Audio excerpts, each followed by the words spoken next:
안녕하세요. 성경 함께 읽기. 우리 오늘은 창세기 25장, 26장을 읽어보도록 하겠습니다.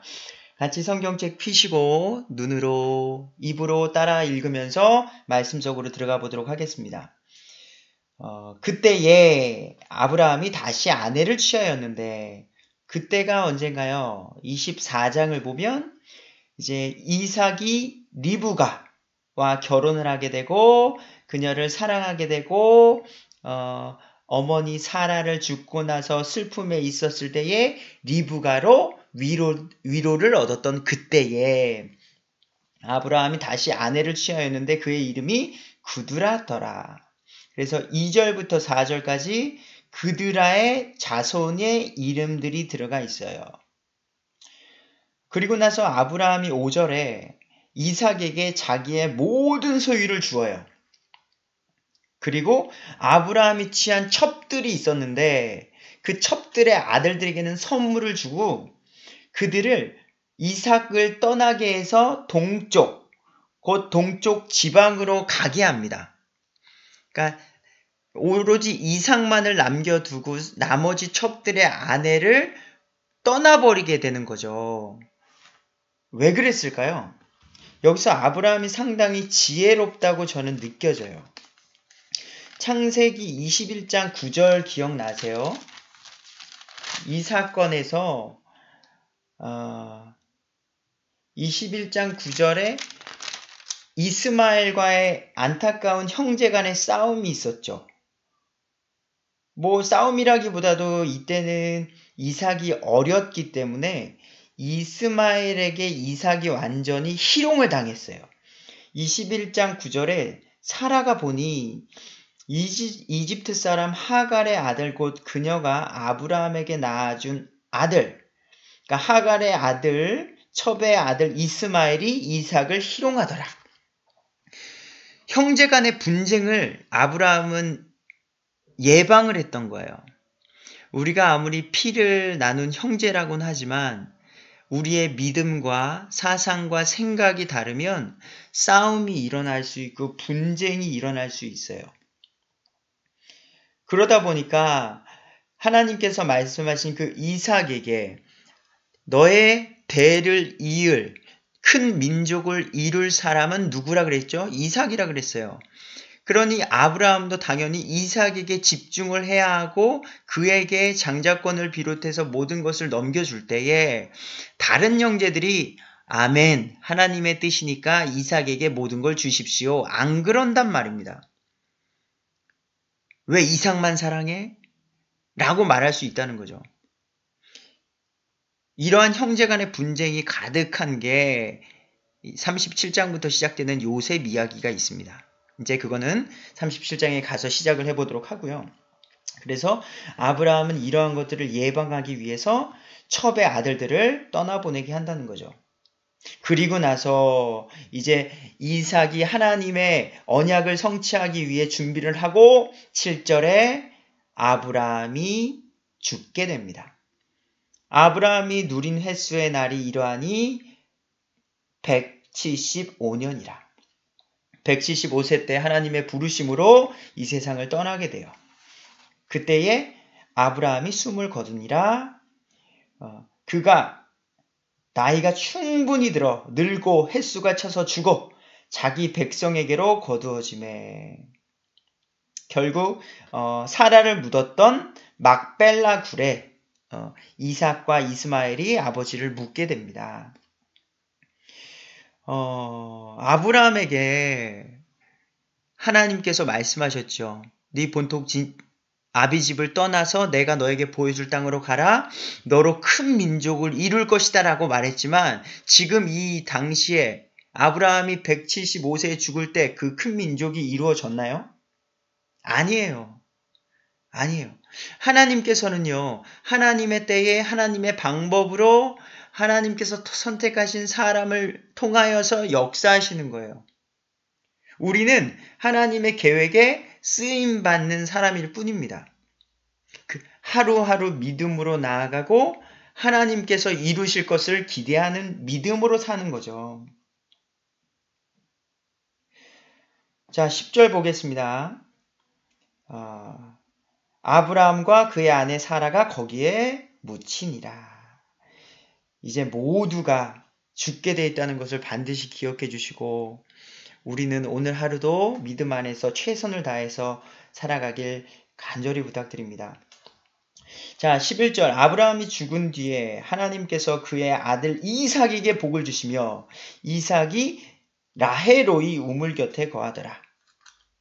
이제는 누구에게서 누구에게로 이제 하나님의 언약의 계획이 넘겨갔죠? 아브라함에게 했던 그 언약을 이어받아서 이제는 아브라함도 죽고 사라도 죽고 이제는 이삭과 그리고 그의 아내 리브가를 통해서 하나님께서 계획하신 일들이 성취되게 됩니다. 그리고 나서 이제 12절부터 18절까지 계보 정리가 있어요. 이스마엘에 대해서 정리를 합니다. 이제 사라의 여종 이집트 사람 하갈이 아브라함에게 낳은 아브라함의 아들 이스마엘의 세대들은 이러하리라 라고 이제 이스마엘의 아들들의 이름이 등장을 하고 17절 결국 이스마엘이 누린 삶의 횟수가 이러하니 곧 137년이더라. 그가 숨을 거두고 죽어 자기 백성에게로 거두어지니라. 예, 뭐 하나님의 대를 이으려고 하갈을 통해서 자녀를 낳았으나 전혀 하나님의 계획 속에 있지 않은 사람이었어요. 결국 이렇게 생을 마감하게 되고 19절부터 이삭의 세대들이라는 타이틀로 이삭의 세대가 이어져요. 아브라함의 아들 이삭의 세대들은 이러하니라. 아브라함이 이삭을 낳았고 이삭은 40세에 리브가를 아내로 취하였는데 그녀는 어디 사람? 밧단 아람의 시리아 사람 부두엘의 딸이요 시리아 사람 라반의 누이더라.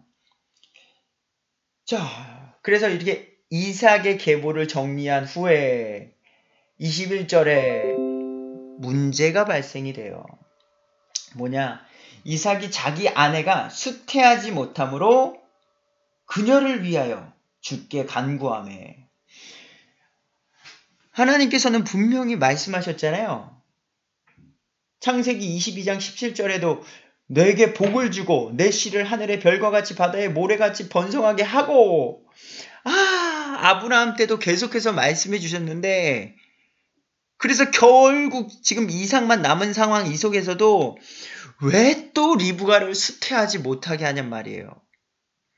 하나님이 하시겠다고 했으면 조금 쉽게 해주시면 안 되냐는 거죠. 이게 인간의 생각이에요. 하나님 좀 쉽게 해주시면 안 돼요? 하나님께서 좋아하시는 일이고 하나님의 뜻이니까 좀 쉽게.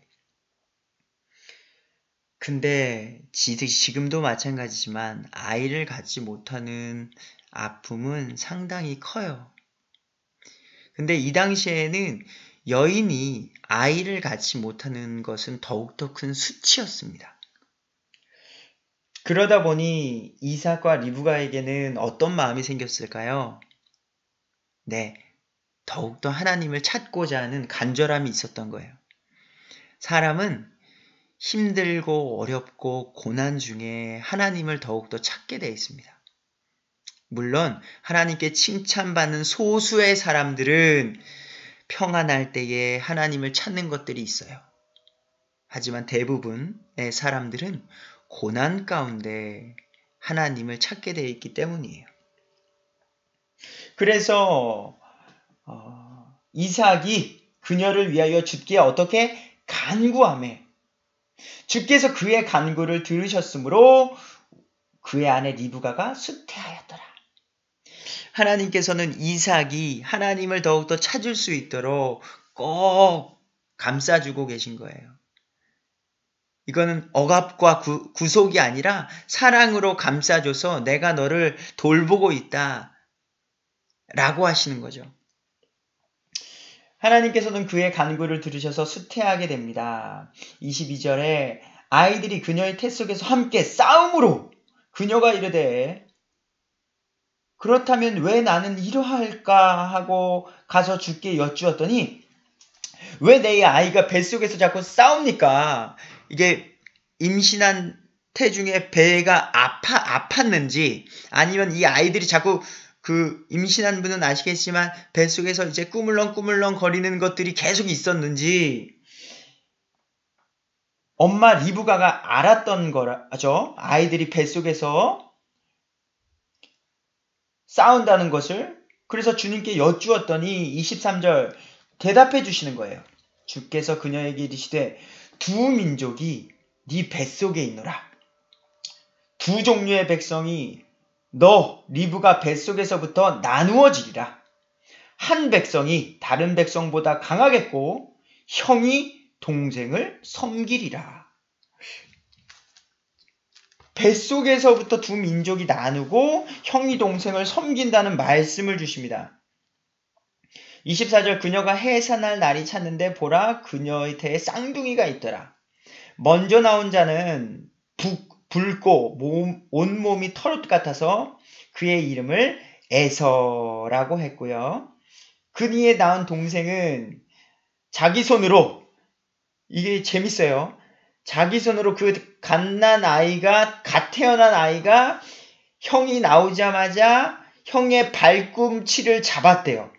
그래서 그의 이름을 야곱이라고 했대요. 그녀가 그들을 낳을 때에 이삭이 60세더라. 그 두 아이는 이제 자라게 됩니다. 에서는, 형아는 능숙한 사냥꾼이 되어 들사람이 되어요. 그리고 야곱은 그냥 평범한 사람으로 장막에 거하였대요. 자, 이삭은 에서가 사냥한 고기를 먹었으므로 그를 사냥한 거예요. 아버지, 제가 가서 맛있는 사슴 잡아오겠습니다. 야생동물 잡아와서 맛있게 고기도 해드리고. 그래서 이삭은 형아 에서를 사랑하고 리브가는 집에서 지내는 야곱을 사랑했다고 28절에 등장해요. 이제 재미난 이야기가 29절부터 펼쳐져요. 자, 이제 어느 날이었어요. 야곱이 집에서 장막에서 지내니까 집에서 뭐 요리를 했어요. 죽을 쑤었는데 에서가 들에서 사냥을 하고 돌아온 거예요. 동생 야곱아, 내가 지금 너무 지쳤으니까 자, 네가 만든 그 붉은 죽을 나 좀 주라. 내가 형은 너무 배고프다. 근데 야곱이 그냥 주지 않아요. 31절에 보면 야곱이 이르되 이날 형의 장자권을 내게 팔라. 장자권? 형 에서가 말하는 거죠. 내가 지금 너무 배가 고파서 죽을 지경에 이르렀으니까 그래? 장자권 뭐 그거 내가 무슨 유익이 있겠니? 오케이. 내가 그럼 장자권을 너에게 줄게. 하고서 자기의 장자권을 야곱에게 팔아요. 이에 야곱이 빵과 팥죽을 에서에게 주매 그가 먹고 마시고 일어나 자기 길로 갔더라. 에서는 이와 같이 자기의 장자권을 업신여겼더라.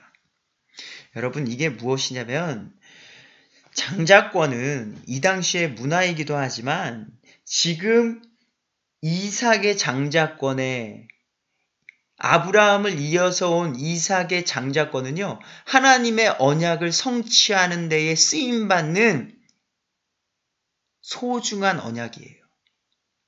근데 그 장자권을 업신여겼다는 거죠. 곧 이것은 하나님의 말씀을 업신여기는 거예요. 이때 당시의 장자는요, 재산 상속의 곱절을 받았어요. 이런 것도 있지만, 하나님께서 말씀하신 그 자손을 번성케 하고, 가족을 믿음 안에서 지키고, 그 다음에 그 민족을 이끌어야 하는 중요한 그 영적 책임을 소홀히 여겼다는 거예요.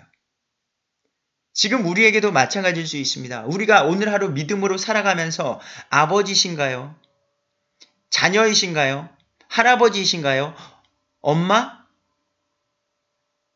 무슨 직분에 있든 우리는 그 믿음 안에서 지켜야 할 것들이 있어요.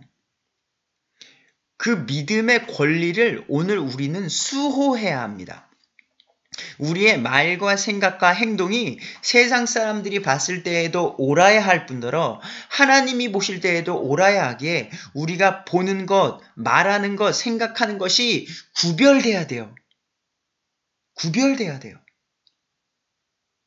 그리고 이것에 대해서 우리는 더 자랑스럽게 여기는 그리스도인이 되어야 할 것입니다. 6장으로 가보도록 하겠습니다.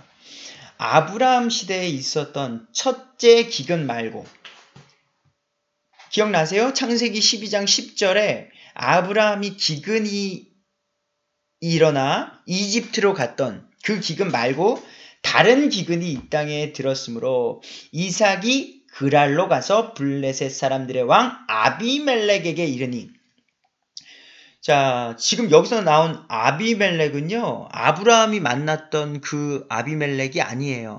성경에는 아비멜렉이라는 이름이 여러 번 등장을 해요. 아비멜렉은 사람의 이름이 아니라 직함입니다. 그래서 여러 번 반복이 되고 지금 아브라함 시대에서 시대가 많이 흘렀습니다. 그 사람이 지금까지 살고 있지 않고요. 그 뒤에 이어서 나온 후대 왕인 겁니다. 주께서 그에게 나타나 이르시되 이집트로 내려가지 말고 내가 너에게 말해줄 땅에 거하라. 이 땅에 머무르라. 내가 너와 함께하고 너에게 복을 주리라 하면서 또 아브라함에게 했던 언약을 4절에 하늘의 별과 같이 번성하게 되겠다라고 말하시면서 6절이 결국 하나님의 말씀에 순종해서 이삭이 그랄에 거하였더라 하게 됩니다. 근데 이게 또 재미난 사건, 또 반복돼요. 이게 계속해서. 그곳 사람들이 그의 아내에 관하여 그에게 물음에, 그러니까 그랄 사람들이요, 이삭의 아내에 관하여 물은 거예요. 야, 저 여자 누구야? 야, 저 여자 너무 이쁘다. 그랬더니 이삭이 말하기를 그는 내 누이라 하였다는 거예요. 왜냐하면 두려워한 이유가 그가 이르기를 리브가는 보기에 아름다움으로 그곳 사람들이 그녀로 인해 나를 죽일까 염려하노라. 이거 어디서 많이 들어봤죠? 아브라함과 똑같은 이유와 똑같은 상황이 지금 주어진 거예요. 아브라함의 때도 지적했던 게 뭐예요? 하나님만을 의지하지 못했기에 누이라고 말했던 것 기억나시나요? 지금 이삭도 똑같은 거예요. 하나님을 알지 못하는 사람은요, 죄를 짓는 것에 대해서 두려워하지 않아요. 처음에는 양심이 자극해서 나쁜 짓을 해도 조금은 찔림이 있지만 죄가 반복되면 중독이 돼요. 그래서 성경은 그 사람들을 양심에 인 맞은 사람이에요. 인. 양심이 이제는 작동하지 않는 거예요. 어떠한 죄를 져도. 그래서 남편이 있음에도 불구하고 남편을 죽이고 그 여인을 내 여자로 만들려는 그런 악한 세상이었다는 거예요. 그것이 두려웠기에 이삭은 자기 아내를 아내라고 말하지 못하고 누이라고 말했던 거죠. 8절, 그가 거기 오래 거하였는데 그 블레셋 사람들의 왕 아비멜렉이 창밖으로 내려다 보는데 이게 웬일이에요. 이삭이 누이라고 말했던 리브가와 즐겁게 노는 것을 본 거예요. 근데 그 즐겁게 노는 게 누이 동생 같지가 않았기에 아비멜렉이 깨달은 거예요. 보라, 그녀는 정녕 네 아내이거늘 어찌하여 너는 이르기를 그녀가 너의 누이라고 했느냐. 이삭이 그때서야 솔직하게 말하는 거예요. 그녀로 인해 내가 죽을까 내가 너무 걱정스러워서 누이라고 했다. 10절에 아비멜렉이 이르되 네가 우리에게 행한 이 일이 도대체 뭐냐. 네가 우리에게 죄를 가져올 뻔했다. 아비멜렉이 자기 온 백성에게 명령하여 이르되 자, 이삭의 아내를 건드리는 자는 반드시 죽임을 당할 것이다 하고 선포를 하게 돼요. 그래서 이것 또한 하나님께서 지키시는 일이 여기에 있게 됩니다. 그리고 나서 12절에 그때에 이삭이 그 땅에서 씨를 뿌려 바로 그의 100배를 받았고 주께서 복을 주심으로. 이것은 이삭에게만 주신 거예요. 그러니까 세상 사람이 알도록, 자, 이삭 건드리지 마. 이삭은 전능하신 창조주 하나님이 지금 지키고 있는 사람이야. 그의 생명과 모든 것들은 하나님의 주권하에 있다는 것을 세상 사람들에게 알려주시기 위해 100배를 받았다는 것. 이 세상 사람들이 얼마나 부러워했겠어요. 그리고 얼마나 그가 믿는 하나님을 놀라워했겠습니까? 그가 양떼를 소유하고 소떼를 소유하며 종들이 심히 많았더라. 이제 이삭이 하나님의 평안함 속에서 번성함을 누리게 돼요. 근데 이때 세상 사람들, 블레셋 사람들이 이삭을 시기하였으며, 이게 사람이 잘 되는 것을 싫어하는 사람들이 있습니다. 15절, 그의 아버지 이삭의 아버지 아브라함 시대에 아버지의 종들이 그러니까 아브라함의 종들이 판 우물을 블레셋 사람들이 막고 흙으로 메워버립니다. 힘들게 우물을 팠는데 시기하고 질투했더니 그 우물들을 막아버리게 되는 거예요. 그러니까 세상 사람들은요, 시기 질투만 하는 것이 아니라 그것들을 표출해서 우리의 믿음과 우리의 모든 것들을 무너뜨리려는 그런 그런 행동까지도 할 수 있다는 것을 기억해 주십시오. 뒤에 가면 또 나와요. 보세요. 아비멜렉이 이삭에게 이르되 너는 우리보다 훨씬 더 강력한즉 우리에게서 이제 떠나가라. 자꾸 이런저런 문제와 사람들이 너희들을 보는 그 마음이 우리에게는 이제 골치 아프니까 떠나가라고 하는 거예요. 그래서 결국 이삭이 그곳을 떠나 그랄 골짜기에 장막을 치고 거기 거합니다. 자기 아버지 아브라함 시대에 그들이 팠던 우물들을 다시 팠으니 이는 아브라함이 죽은 뒤에 블레셋 사람들이 그 우물을 메웠기 때문이더라. 참. 그래서 결국 다시 이제 우물을 하나씩 파기 시작하는 일이 기록되어집니다. 19절, 이삭이 종들이 골짜기를 파서 거기서 솟아나는 우물을 얻었는데 그랄의 목자들이 이삭의 목자들과 다투어 이르되 이 물은 우리의 것이다. 야, 여기 우리 땅이야. 그랄. 자, 17절에 이삭이 그랄에 머물었다 그랬죠? 근데 그랄의 목자들이 여기 우리 땅이야.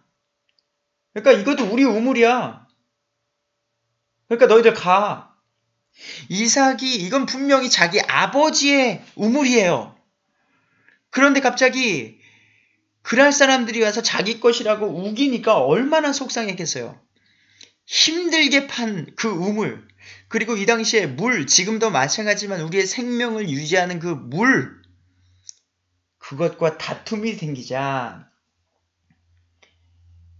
그 우물의 이름을 에색, 다툼이란 뜻이 있는 에색으로 지었어요. 21절, 그들이 또 다른 우물을 파고 결국 이삭과 그의 종들은 다른 우물을 파게 됩니다. 그것으로 인하여 다투었으므로 그가 그 우물의 이름을 신나라고 했어요. 대적 원수라는 의미가 또 있는데, 근데 왜 그래요? 또 다투었어요. 힘들게 또 우물을 팠는데 또 다투게 돼서 22절, 그가 거기서 옮겨가서 다른 우물을 또 판 거예요. 세 번째예요, 세 번째. 근데 거기서는 그것으로 인해 다투지 아니하였으므로 그가 그 우물의 이름을 르호봇이라고 지었습니다. 이제 주께서 우리를 위해 자리를 만들어 주셨은즉 그 땅에서 우리가 다산하리라 하고서 이삭이 고백하게 돼요. 그가 거기를 떠나 부엘세바로 올라가매, 자, 바로 그 밤에 주께서 이삭에게 나타나 이르시되 나는 너의 아버지 아브라함의 하나님이니 두려워하지 말라. 내 종 아브라함으로 인하여 내가 너와 함께하고 내게 복을 주어 내 씨를 번성하게 하리라 하시매, 하나님께서 또 나타나셔서 하셨던 약속을 기억하게 해주시는 거예요. 자, 여기서도 마찬가지지만 믿음의 사람, 지금도 우리가 아브라함의 하나님, 이삭의 하나님, 야곱의 하나님이라고 말하는데 그 모든의 삶이 뭐 행복만 가득한 게 아니에요. 언제나 복을 추구하고 이런 삶이 아니에요. 아버지의 우물을 뺏김에도 불구하고 다시 이동해서 팠고 다툼과 분쟁을 피하면서 지혜롭게 하나님의 인도하심을 옮겨 다니는 이삭의 삶인 거예요. 너무나도 억울했었고 너무나도 화냈을 거예요. 정말 심지어는 싸우고 싶기도 했을 것 같아요. 힘이 없는 사람이 아니었어요. 하지만 하나님의 인도하심 속에서 한 걸음 한 걸음 나아간 모습을 발견하게 됩니다. 자, 그리고 나서 이제는 25절에 그가 제단을 쌓고 주의 이름을 부르며 거기 장막을 치니 그의 종들이 거기서 우물을 팠더라. 자, 이제 좀 안정이 됐나 싶을 이때쯤에 26절 그때에 아비멜렉이 자기 친구 중에 하나인 아우삿과 자기 군대의 총대장 비골과 함께 그랄에서 그에게로 가매 그 세 명이 이삭을 찾아온 거예요. 그리고 이삭에게 이렇게 말하는 거예요. 자, 너희가 나를 미워함으로 나를 내보내어 너희를 떠나게 하였거늘 어찌하여 내게 왔느냐? 이삭이 묻는 거죠. 너희가 지금 나가라고 해서 나와서 여기 이렇게 지금 있는데 왜 다시 나에게 찾아왔느냐? 그들이 이르되 우리가 생각해 봤는데 주께서 너와 함께 계심을 우리가 분명히 보았다. 그러니 이제 너와 우리 사이에 언약을 맺자. 맹세를 하자. 아무리 생각해봐도 100배의 결실을 이삭에게 주셨고 어디 가서도 우물을 발견하고 이렇게까지 번성하게 되고 하는 것들을 보니까 이게 이삭이 보통이 아닌 것을 알게 된 거죠. 그래서 우리 언약, 화평 맺자. 우리가 너에게 손을 대지 아니하고 선한 일만 너에게 행하며 너를 평안히 내보낸 것 같이 너는 우리를 해치지 말라. 이제 너는 주께 복을 받은 자니라. 우리 공격하지 말라는 거예요. 네가 믿는 하나님의 그 힘이 큰 것도 알았으니까 네가 공격할까봐 무섭다. 그러니까 우리와 평화조약을 맺자. 그래서 30절 이삭이 그들에게 잔치를 베풀고 그들이 먹고 마시고요. 31절 아침에 일찍 일어나 서로 맹세한 뒤에 이삭이 그들을 보내고 그들이 평안히 가게 돼요. 바로 그날 이삭의 종들이 와서 자기들이 판 우물에 관하여 그에게 고하되 우리가 물을 찾았나이다. 그것을 세바라고 하였어요. 이름을. 그러므로 그 도시의 이름이 이날까지 부엘세바, 맹세의 우물이라는 의미의 부엘세바라고 이름을 지어요. 그리고 이렇게 마무리되나 싶더니 34절 빠밤 에서가 누구죠? 쌍둥이 아들 첫 번째 형이 에서가 40세에 헷 족속 부에리의 딸 유딧과 헷 족속 엘론의 딸 바스맛을 아내로 취하였는데 그들이 이삭과 리브가에게 마음의 근심거리가 되었더라. 말하지만 헷 족속이면 이방 여자예요. 곧 하나님을 모르고 다른 신을 믿는 사람이에요. 그러니 문화가 다르고 생각이 다르다는 것은 그들이 갖고 있는 생각도 다르고 행동도 다르게 된다는 거예요. 우리가 믿음의 가정 안에서 부부지간에 대화를 할 때에 자녀를 교육할 때에 사업을 할 때에 모든 생활 속에서 우리의 믿음적인 요소들이 드러나게 되어 있습니다.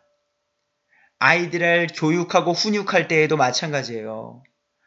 우리는 믿음 안에서 바른 방법으로 맑은 정신으로 부부 생활, 모든 생활들이 이루어져야 돼요.